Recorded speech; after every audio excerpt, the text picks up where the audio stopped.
on a whim this year, I decided that I wanted to read 1980s horror fiction for October. There's a couple other things I might read as well, but my primary focus is going to be 1980s horror fiction, 1980s horror movies, all that good stuff. I'm going to talk about some of the stuff I plan on reading during October, but I also want to talk about a recommendation I've never seen on YouTube or anywhere else. And what that is New Terrors, edited by Ramsay Campbell. Came out in 1982, and it's just like a little paperback of short horror fiction. Man, is it good. It was one of the first horror anthologies I ever read, and I can't remember how I found it, but man, it is so good. I'm just going to go over a couple of the stories in it real quick and just kind of talk about some of the authors that are in here. So Ramsay Campbell is like the GOAT of editing horror fiction, other than Karl Wagner, who is in this book. So let's just talk about why this book is good and why you should read it. He starts off every story with like a paragraph or even a full page about the author that wrote the short story, either telling you why they're well known in horror, what their accolades are, what their style is, or if they're not normally a horror writer, how they wrote their way into the book. The very first story just sets the tone for the whole thing, and that's The Stains by Robert Aickman. This is just unsettling. It starts with a man who has lost his wife, and he's just on vacation from his terrible civil servant job, and he's just staying at the coast in England, and he's wanting to kind of forget what's been going on in his life and just maybe get some closure or something. And while he's out, he meets this mysterious woman, and I'm not going to go any further than that, but this did not go where I expected it to, and it felt like I was stumbling my way into psychosis as I read it, and it was just so good. It was so unsettling. And then you move right into City Fishing by Steve Rasnick Tim. Speaking of stumbling your way into psychosis, it starts out in like this very eerie, like sickening situation, something you would see in like a Stephen King novel, and then it just got worse, and it's through the eyes of this boy and his friend's dad. I don't know, do some horrific stuff in front of the kid, and you're looking at it through the eyes of this kid, and then it just like got worse. I just was like, whoa. It really threw me through a loop. And after those first two, I was like, is this what I want to read right now? It was, especially since the next one, Yare, was by Manly Wade Wellman, one of my favorite writers of all time. And it's as you would expect. Manly Wade Wellman is just such an amazing writer. And to get a nice little horror story in here from him just made my day.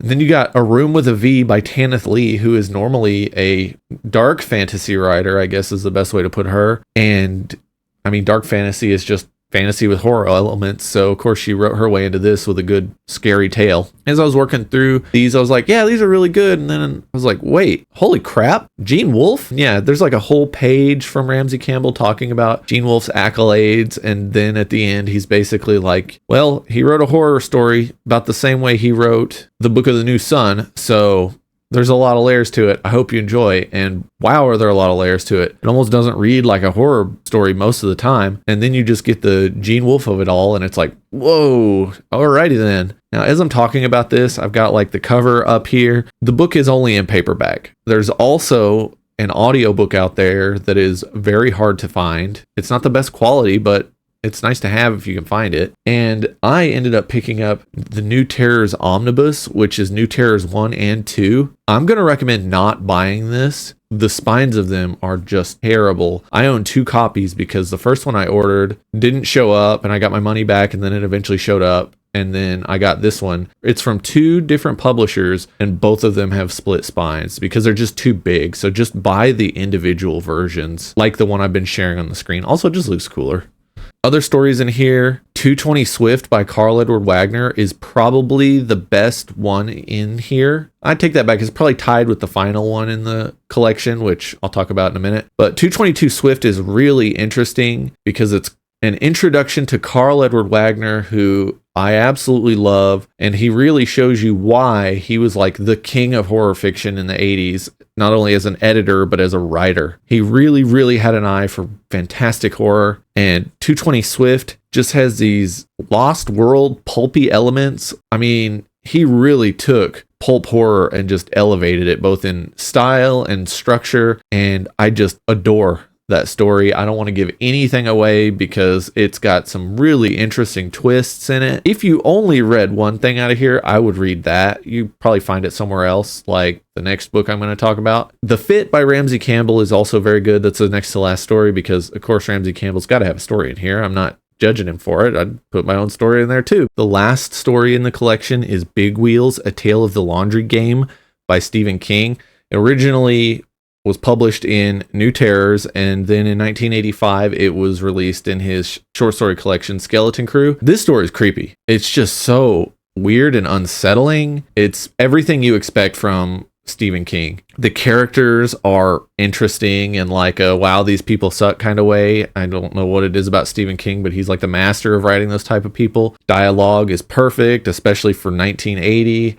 I mean, this kind of feels like peak Stephen King. And yeah, it's just such a strange story that I was just completely sucked into the entire time. I highly recommend it. Yeah, this collection, New Terrors, is just so good. It just like oozes early 1980s horror fiction, and I absolutely love it. And this next one has 220 Swift in it by Karl Edward Wagner, and that is In a Lonely Place by Karl Edward Wagner.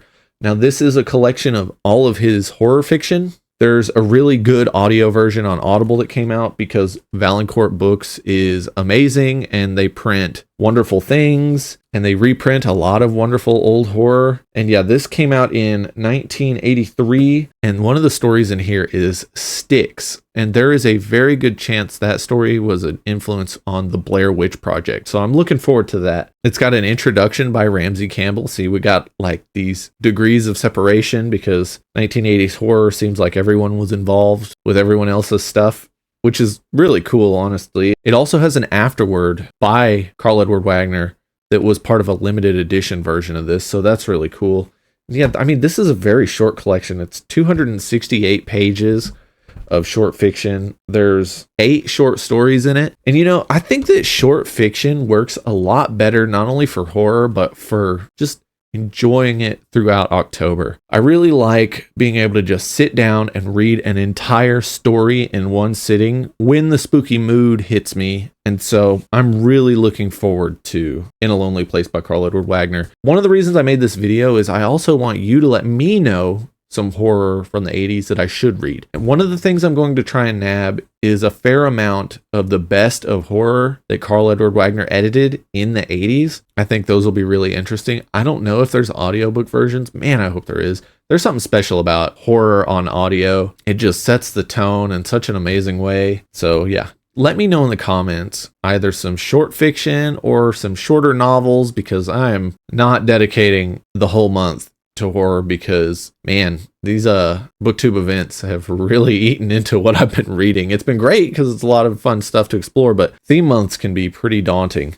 And I'm already being a little brave by picking up Blackwater. I don't think I'll read the whole thing in October, but I might. It really just depends. But Blackwater by Michael McDowell from Valancourt Books, of course, has been something I've wanted to read for, well over a year now. I picked this copy up last year, I think, and it's just so cool. And I have heard nothing but good things about Blackwater.